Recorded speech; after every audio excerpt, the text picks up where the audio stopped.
I just noticed how Holy Spirit wanted me to talk about certain things, like slight little nudges, but I would be talking about like a different topic. And it's like, even that, it's like, okay, let's try to tune in as like precisely as possible to really see what is it, Holy Spirit, what do you want me to talk about? Like, because it's always about the purpose, you know, every single thing we do is about the purpose of forgiveness, including this show. And if this show, and if the purpose of forgiveness includes like washing away self-concepts or any blocks, which it does, then that's why we need to really follow that guidance to like a T to make sure that, okay, I'm really going for it. I'm really going the most direct route to healing. And yeah, I'm really going to tune into the Holy Spirit and say whatever it is, you know, that He would want me to say so that I can heal, wash away any self-concepts and heal whatever needs to heal, because that's what this show is about. It's about healing the mind, like, and nothing else. And so, yeah, it was interesting too, because I think I shared with you, and I was like, you know, before when I was looking at the camera more, when I would speak, it was almost like I was clear, and I was like, why is that? And then I realized, and I've mentioned this before in the show, of how, you know, you'd remind me of a past self that's still there, that's still getting healed, and so then, yeah, I just realized, like, wow, okay, so that's probably why right now it's like I might not feel clear still, like when I look at you, because that past self is still there being healed. But that's why it's like, okay, the Holy Spirit just says, okay, keep exposing it, keep noticing it and bringing it to the light, just by saying it. Even, you know, it's like okay, I don't want to see the past of my brother anymore. I want to see him anew. It's like I don't actually know who he is. Like, I don't know who's in front of me right now. And then the truth can be revealed by not knowing. And I just remember we had that Facebook Live at La Casa in Mexico, or I was in Mexico, you were here in Utah, and we had a Facebook Live, and many attempts. yeah, and that one day I just mentioned, yeah, I just, you know, I was just looking at you, and I just realized, like, wow, like, I actually don't know who this is, like truly, and that's like, it's a little bit scary, because it's like, you know, when you've seemed to know someone for so long, there seems to be like this past, and it seems to be like, even like your identity is based on that person, that like there's a self-concept in the mind around that person, and the self-concepts are always from the past. So it's like, yeah, I really want to wash that away. Like, I really want to see, like, who is it really that's in front of me. It's like,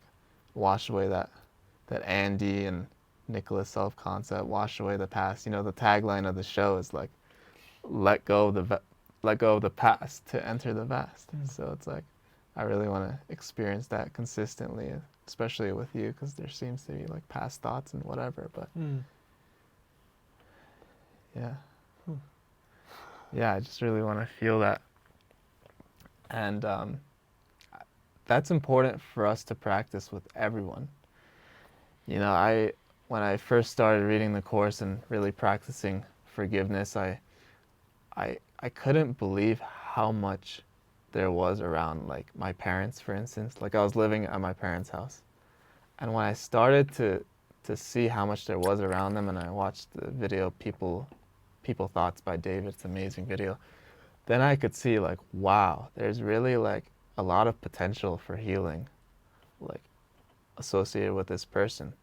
So, and like, there's so much past buried in certain ones that we have to really look at in order to let it up and give it over to the Holy Spirit. Like, I remember with my parents, I don't know, I was just reading the course, and then I remember I was just in the bathroom, and I just closed my eyes, and I was like, and I just started to look at the thought of my parents, but like all the stuff underneath the thought of them, like all the past thoughts, all the past memories, like the guilt, like everything. It's like, and just letting it all up, like, and giving them over literally to the Holy Spirit. It's like some of the most beautiful meditations I've had are the ones that I give every single person in my mind over to the Holy Spirit. Like I remember I was at the silent retreat, and on like the last day or something, I don't know, it's like one of my friends sent me a message during the silent retreat, first retreat I was at here, at the monastery, and then we had this meditation, and yeah, I just closed my eyes in the meditation, and I was like, wow, I'm having these people thoughts. So it's like each person, I would just look at them in my mind and then give them over to the light, give them over to the Holy Spirit, and like visually even see them like disappear into the light, like forever. You know, it's like, okay, I'm giving them over like forever, and just with that kind of mentality, and just see them like completely that just disappear in that light, and along with them, all the thoughts about them, all the memories you've had with them, associations, everything, just completely give it over to that light and the Holy Spirit, because you're letting go of the past. You know, that's the only way you're going to truly experience them now, because, you know, Course in Miracles says, I see only the past. So it's like we have this filter of the past over our vision, you know, not literally over our eyes, but over our mind. And so it's like everyone we look at, there seems to be, we're looking through this filter of the past. So it's like, that's why it's so important. Give every single person over to the Holy Spirit, to that light. And that's what's going to wash away that filter. That's how you're going to see your brother as they truly are. Because it's like, you can't actually see anything or see your brother or see the truth unless it's without the past. And then you can really experience that, wow, my brother is myself. My brother is the Christ. Like, that's how you can experience that. You have to wash away that filter. Yeah, because I was just, you know, you would always share about, or lately it was part of your healing, just sharing about how, you know, there's like, when you see me, it reminds you of something in the past, and then I was like, like, because when I look at you, it looks pretty blank or something. Maybe there is, but it's like I couldn't really relate to that, and you would talk about like this rage, or like oh, I hate Nicolas and stuff like that, but you know, it's like I couldn't really believe you each time. We've talked about this in other shows, but with it coming back up, I was just like, I think you love me, like, you know, underneath it all, it's like, it's like that fear of love, and I feel like I've been going actually through the same thing in my own way, like with my relationship right now. I've just been seeing like, wow, like I don't really know what this is. I mean, there seems to be themes of like afraid of getting things wrong. There's more than that, but I'm going a little blank. That kind of where it ends. But I even feel, I don't know if I totally believe it, but I think that's really true. Like underneath it all, like everyone has like this deep fear of commitment, because the ultimate commitment is like this 100% yes to God. And if you could give that 100 yes to God, you would cease to perceive the world that you do now. You know, it would eliminate it all, because there'd be no more judgment. There'd be only this true perception of love. And I used to carry this card with this Course in Miracles quote with me. I had this leather jacket, this kind of brown leather jacket that I bought here many years ago, and it said like adventure bound in the thing. I was like, wow, okay. Like it was just setting the, yeah, I guess the theme for me. And yeah, right before I was gonna head back to Maryland the first time from Utah, I was given this card. Someone like pulled it out, or I pulled it out, and the card was, when you want only love, you will see nothing else. Like really think about that. When you want only love, you will see nothing else. Now if you look at your day-to-day perceptions, you're probably not seeing like love all over the place. Actually, if anything, you're probably seeing a lot of arguments, a lot of people complaining about their days, you know, just basically grievances all over the place. Actually, most people are afraid to be happy in front of others.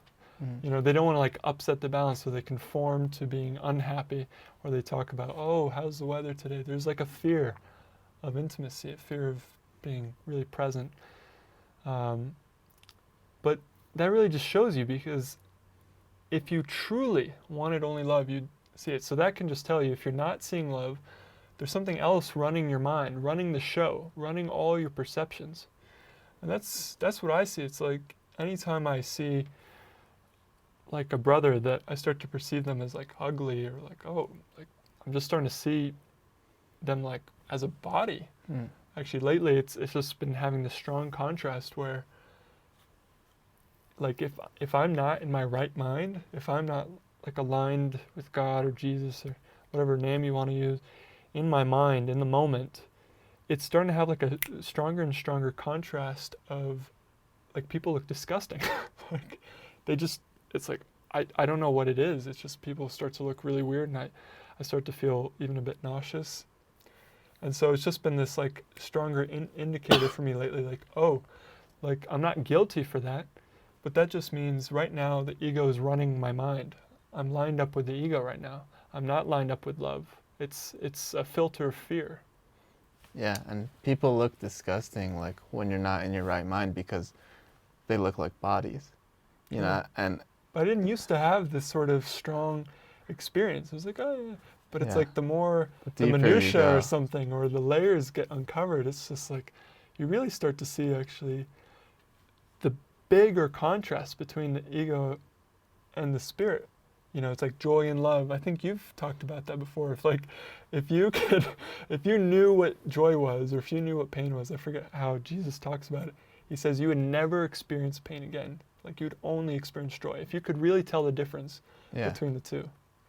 Yeah, that's what it was. If you could tell the difference between pain and joy, you would never feel pain again.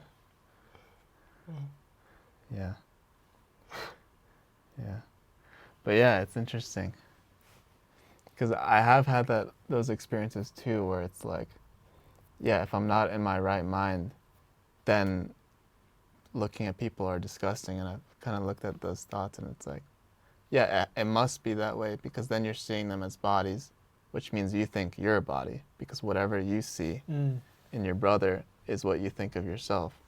And then you're touching upon a self-hatred, because you think it's actually true that they're a body, which means it's actually true that you're a body, which means it's actually true that you killed God and made up a world. And then there's self-hatred.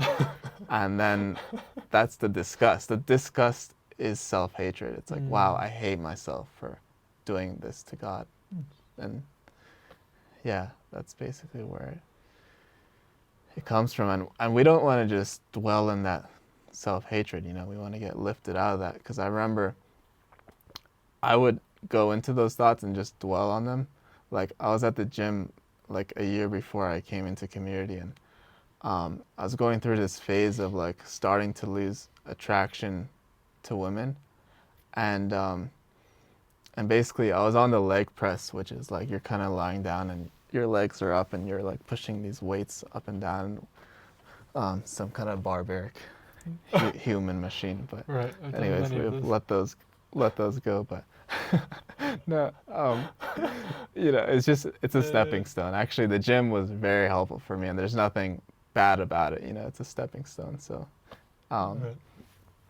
but anyways, yeah, when I would go to the gym, I was using that machine, and then I would just see women in the gym, and I would start to at some point like feel that same disgust, like oh, that's disgusting. And it's literally because I was seeing them as a body and I wasn't in my right mind. But then like I was saying, like sometimes I'd dwell on them. So I was on the leg press, and I was just pushing the leg press and working out, and then there was this woman next to me on a machine, and I just looked at her and I had the thought like, yeah, that's disgusting. Like what's attractive about like a female body? Like they fart and they whatever and this and that and all these. I was thinking of all these like disgusting bodily functions, but like, you know, you have to like give that over to the Holy Spirit and get raised out of it. So I was like, it was funny. So I kept thinking about that, and like, I was just like swimming in that disgust. Right. So I just like, I just farted so loud in the middle of those thoughts.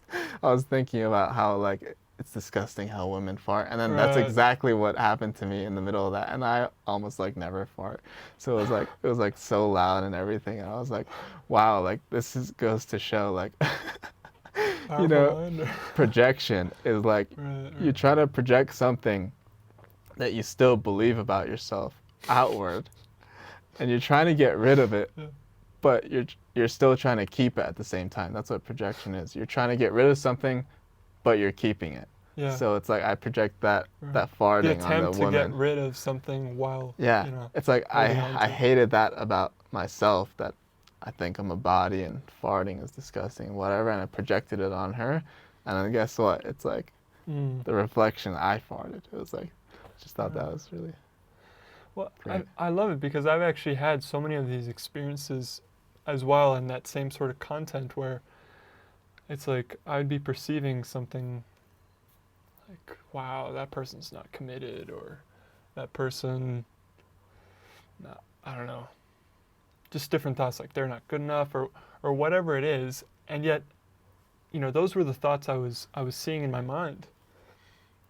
But I could feel like that, nah, that doesn't really feel so good, but they were always in my awareness, and so they were always coming to my awareness. So I just remember like praying, like, okay, help me see this differently, because I don't know how to like not have these thoughts, because they're not really my thoughts, but I'm still identifying with them. So help me to see this differently. And it's really cool because I feel like the way I've been healing all that in my mind is actually, it's like the Spirit has orchestrated my life where then I was put in similar situations that like I'd perceived with them, or I'd be put in situations where then I felt like I could feel for my own self, wow, I'm not committed, or I'm not good enough, or whatever the thoughts were. And that way, it's like somehow through experiencing it for myself, like that same sort of thing, it brought in this, I don't know, true sense of compassion. Like, wow, everyone's always doing the best that they can do. Like, you can't never not be doing the best, because that's all you can. I believe it's been said, like, yeah, it's like everyone is always doing the best with what they're currently aware of. These are the beliefs you have right now. And you can't really go beyond your beliefs without questioning them and everything. So, and a decision is, or how does it go? It's Decision is based on everything that you believe, or something like that. Yeah. So it's like, how could you judge anyone for like being bad or mean or what? It's like everyone's just doing the best that they can. But it was through these sorts of experiences that I could start to feel that more authentically. Well, before I could have just said it, But as I started to be put in the same sort of experiences and get to see it for myself, like putting myself in their shoes, so to speak, through the guidance of the Spirit, I could start to really have this experience of like peace and of like non-judgment of my brothers. Like, oh yeah, of course, they're just so lovable. Like what could they have done differently? Really, everyone's always doing the best they can. So I know that's been profound for me. Just to, it's like your experience. Like, oh, you fart or something, but somehow in your mind it like helps you see things differently. Like, oh, right, like there's actually nothing wrong with farting, or there's, like that's actually been the coolest thing with. I would say one of my favorite parts about this current relationship when I was first together with her, is that I had such a fear of farting. Around her? Around anyone. Just in Right. general. And yet, for whatever reason, I was quite gassy. Growing up and things like that, and so, feeling uncomfortable in school, trying to hold it in, all these things like that. And yet, again, it was, what can you do? This is just what's happening. You have no control really over the body. You have no control over the world you made. That's what Jesus says. Mm-hmm. So you're just kind of really watching this all happen, and yet the mind is being so hard on itself. And so the coolest thing for me was yeah, I just remember previous relationships, like holding in, like it just so uncomfortable. And actually, it almost like had me like hate being in relationships because of this. It's like, oh, I can never feel like at peace or just myself with whoever I am. And then with this current relationship, we were together before, I remember someone else was talking about them experimenting with farting around their partner, and I thought, man, that's radical. That's radical. Like, how can you do that? Like, how do you take that leap of faith? And so just through the guidance of the Spirit, just kind of I didn't think we'd be talking about this today, but this is where we're at. But through the guidance of the Spirit, it was like, I started to allow myself to, and then just through that allowance, just through like that practicing of there's nothing wrong, and having that reflection, come back towards me of like, yeah, so what? It's a fart. What does that even mean? Like, what's the big deal? I started to just feel so at peace. Like my body, like all these like pains that I used to have, I started to not really be aware of them because it was like there was no more judgment. It's really judgment that's the pain, like the discomfort, like, oh, like, I don't want to be around people, or like I can't eat certain foods, it's gonna make me gassy, all these things. And it's just actually about releasing it all. It's like questioning everything, allowing that sense of non-judgment to come in. So I'm grateful for that. Yeah, we even had a friend in college. He would eat and drink certain things only because he didn't want to like actually fart. But yeah, it is the judgment, and one thing that helps to release that is exposing it via like expression, like no private thoughts, because that's really what makes it even seem more real to us. Like when we hold them as like private thoughts, and holding a fart is the same thing as holding a private thought. It's like you don't want to expose something like. Right. So that's always really helpful, and I feel like if you're in a relationship and you want the purpose of that relationship to be a holy relationship, right, then you have to expose private thoughts. It's like if you're in a relationship and you're having these private thoughts and judgments and things, and it's like you can't get yourself to tell your partner, then yeah, you need to have, if you want to heal your mind, you need to have a shared agreement with your partner, like, hey, listen, I want to practice no private thoughts with you, and I know it seems very radical, but we can start slow, like, hey, I want to share this private thought with you. Can you just hold the space? And just knowing the purpose for both parties, it's like helps so much, because if they're both in the shared agreement that you can share private thoughts with each other, then the other person will know, okay, this person is sharing this thought not to project onto me, but they're sharing this thought to let it go.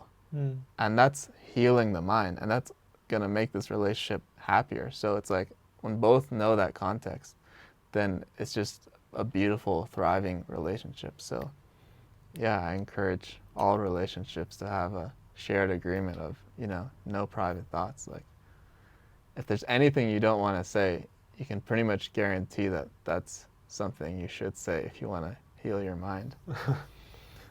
And it's very fun, it's very exciting, and everyone should try it.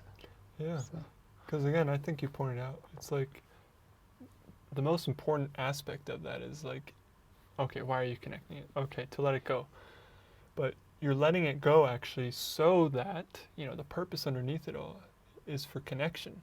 You want to feel truly connected. And I can tell you, like our experience of releasing private thoughts either with each other or with others who share this shared agreement of no private thoughts, no people pleasing. I mean, it just like you can feel like this deeper heart opening. It's like they're just kind of bearing their heart, or you're just bearing your heart, and it just really releases this idea, because that's all it really is, or this belief that minds are private. They're really not, but you can't authentically experience that, see that for yourself until you actually start, practicing this, until you have that experience of like, wow, you're releasing something that you thought was so dark or so, tough for you, or whatever it was, or was just private, like this secret. And then with that shared agreement with another mighty companion or someone who's on the same spiritual path as you, you can just actually feel that sense of relief because of the non-judgment, that's being practiced in that moment. I mean, it's huge. It's no small thing, every time it actually amazes me how lighter I feel in those moments. It's like we have this term, like you have a pop, like something in your mind just like pops, like, oh, wow. It's like you pop right back into your right mind, into the mind that's, safe, that has this deep sense of trust within itself, with the spirit within. Yeah, because the Course talks about like one mind, but you can't like go running around saying like oneness, if like then you're having thoughts in your mind about like your partner or your friend or your spouse or whatever, then it's like yeah, it's an experience. Like we have to actually expose those thoughts so that we can actually come into an experience that it's one mind. Not just theology, because that's boring. We don't just want to read a book and not actually experience what the Course is talking about. It's just a stepping stone, actually. That's what, maybe you had realized it, but I can only speak for myself that when I found A Course in Miracles, which is my path, I literally thought I'm going to wake up from this dream, or I'm going to, become enlightened, so to speak, through reading this book, through learning it intellectually. Like, and it's funny, I used to have these thoughts like, in 60 years, I'm going to wake up. That's like, you start to learn that actually, no, that's the wrong, that's wrong. It's a stepping stone. But you start to learn like, wow, like, that's not what this is about, actually. It's really, it's through the present moment. Like, that's what Jesus says in A Course in Miracles. Like, the present moment is the closest approximation to eternity that this world offers. Just coming so close to this moment. And my experience of how does that happen? Well, it's through a lot of clearing, through mind training, learning to just bring your mind back. We use projects as our way to refocus our mind back to the present moment, these spirit-given projects. But it's through that, it's through the clearing of emotions, because if you notice, like, emotions, when you're really in it, in these beliefs and stuff, you're not here right now when they're kind of running the show. It's like, yeah, they're this block to you feeling them. I don't know how to explain it, but like I can feel it. Yeah. Well, beliefs are like programming, and then you're just a robot because you're running off of unconscious beliefs. Unconscious, so it's like you're not even aware of them, and then next thing you know, you're just going about your life and you're not even really like fully there. It's like you're a robot. Like, I was talking with Jeffrey, and a lot of these zombie movies, it's like that's actually the ego. Right. The zombies are just the ego. It's like when we're not in touch with the Holy Spirit, we're literally zombies. Like, we're just running off of programs, literally like computer programs, and in the unconscious mind, just like, it's like it's like we're not alive, but we're not dead.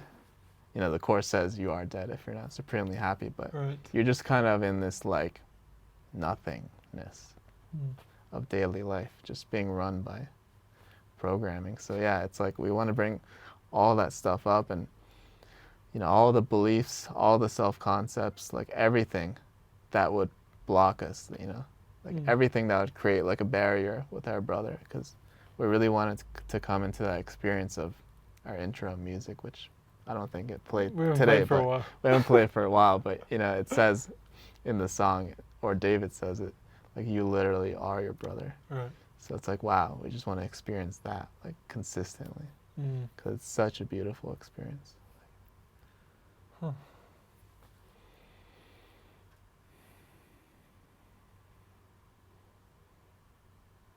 Yeah, it's like that no private thoughts, that heart opening is a gateway to that. I mean, you actually talked about zombies in the movie. I don't know if any of you have seen it, but yeah, it's my favorite zombie movie. it's like Spirit got itself into Hollywood and used a zombie movie even for awakening, and it's one of my favorite zombie movies. It's called Warm Bodies. Oh, I haven't seen You it, but haven't I seen heard that? it's amazing. Yeah. I saw it years ago, but Is it on Movie Watcher's Guide to Enlightenment? I actually don't know. If it's not, well then, Jeff, if you hear me, Maybe someone can go on mwge.org and yeah, see if it's there. yeah, you can check for us. But this movie, I just love it because it uses the symbols. You know, this world is just a world of symbols. You know, nothing really means anything in and of itself. It's like, it's just how are the symbols being used? And in this movie, it's like a, you know, somewhat of a post-apocalyptic world, and so like, you know, the majority of the people have become zombies, and then there's like a small group of survivors. You've probably seen all these zombie movies yourself, just that sort of scenario. Okay. Yet in this one, the cool thing that's happening is that there's one zombie that's you can kind of see he's like thinking within, like, or you hear him like kind of narrating, like, huh, like, you know, you see some people, he walks by some fellow zombies and he tries to wave, but everyone's just like all down face, and basically through this movie you see this transformation of his heart, like literally his heart like becoming real or alive again, and then through his heart opening, all the other zombies start to slowly awaken too. And then there's also these other these other types of zombies that are like far too gone, and they're trying to stop the heart opening, and then it's such a beautiful movie. It's also Wow. kind of funny, but I love it. I love the symbolism of that because it really showed it like visually, like, oh yeah, everyone's actually those zombies. You know, you think you're a live person, well, unless your heart's like bursting wide open, you're a zombie. And this movie really showed that's like how you become like alive again, and all these things were shifting for them, and like the world, it seemed to like unite through that. But it was amazing. I loved it. Yeah. It's like we can pray to the Holy Spirit, like use all the symbols of this world to help open my heart. You know, it's like use the relationships, use my brothers, use the things that I seem to like. I give them all over to you so that you can use them to open my heart. And yeah, you never know like what's going to be used really. And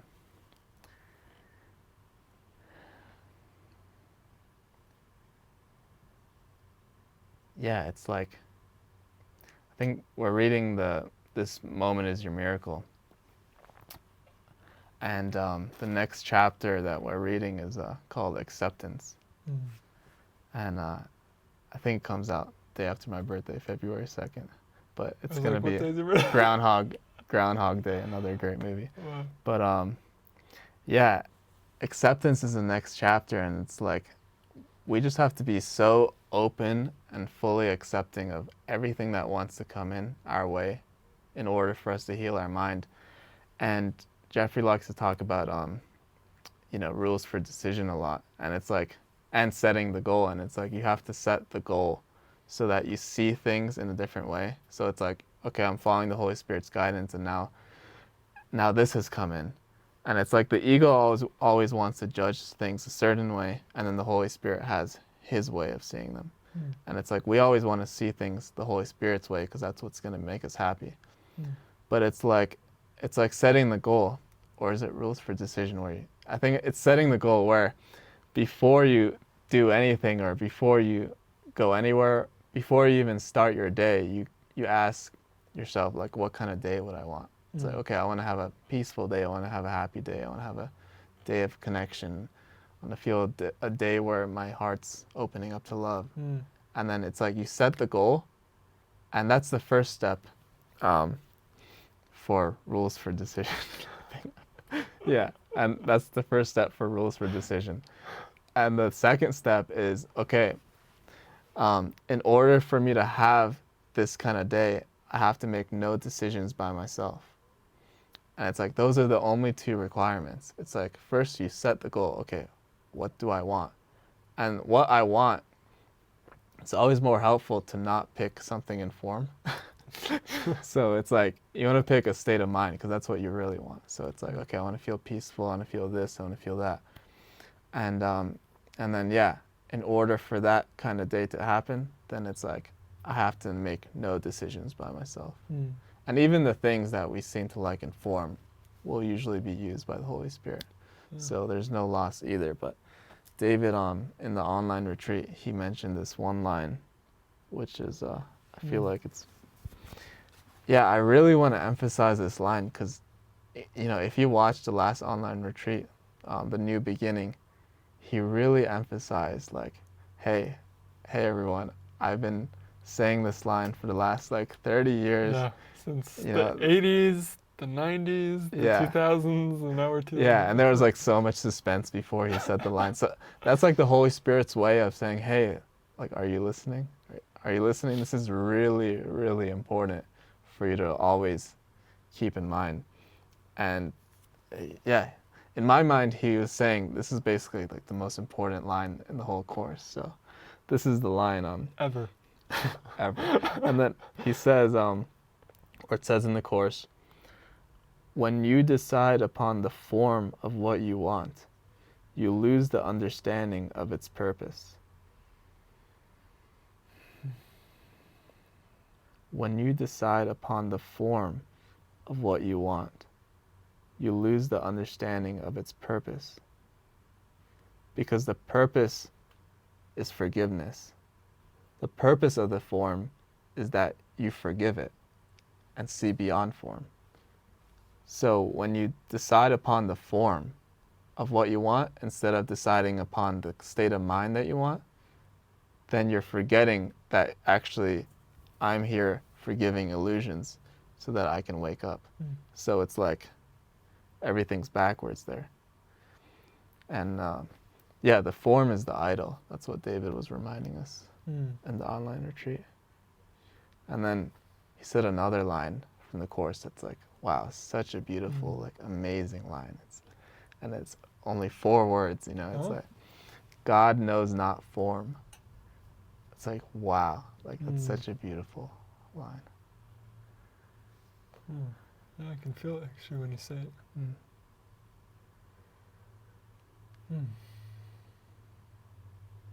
Yeah, because like in the non-dual teachings, you know, there's this amazing video talking about so many different resources. Like there's this amazing video with David and Ken on YouTube called Practical Application of Non-Duality, I think it's called. And it's like the best non-duality video I think we've ever made. It's like an hour long or more about how to practically apply all the non-dual teachings of all these like masters, like Ramana Maharshi. David Ken that they did on, that was a previous episode, Yeah, and David was just saying, you know, in the non-dual teachings they say a lot like, who is the I? And it's like they practice that a lot, but it can be kind of tedious because if you use who is the I with every single thought, then it's like, okay, this is the lie, you know. But it's like, but I really find that helpful a lot of the time to use that, like, who is the I? Like, if I have this thought and I latch onto it, like an ego thought, then a lot of times something that'll snap me out of it is to be like, who is the I? Like, that believes this thought. Who is the I? And that just reminds me of this course quote, like, God knows not form. It's like, who is the I that's seeing like a body? You know, it's like,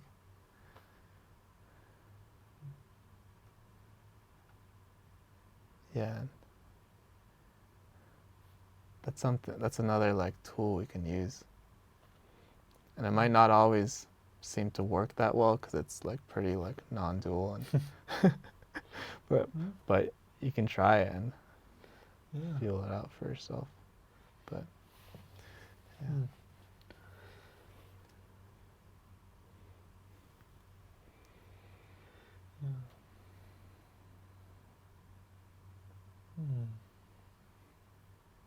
yeah, I feel that's beautiful. I mean, I don't know, I feel like that kind of sums it all up, just that statement, like, who is the I? You know, just, it's like just loosening that, like, that solidity that we can all kind of have with our self-concepts or personalities, as people may call it.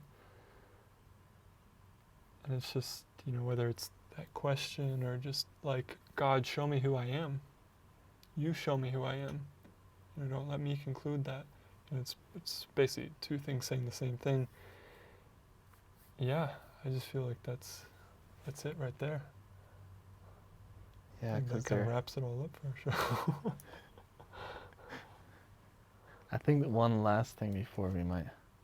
Oh wow, it's 5. I guess we started like 10 minutes, but still, I just wanted to read today's workbook lesson because, it's the whole belief that there's another will, like that's what we believe, that there's another will besides the will of God that seemed to create like this whole universe, and it's like we have to look within and expose everything that's in the mind in order to see that there is no other will, which of course is a very deep experience. But today's workbook lesson is the calendar lesson. It's 309. It says, I will not fear to look within today.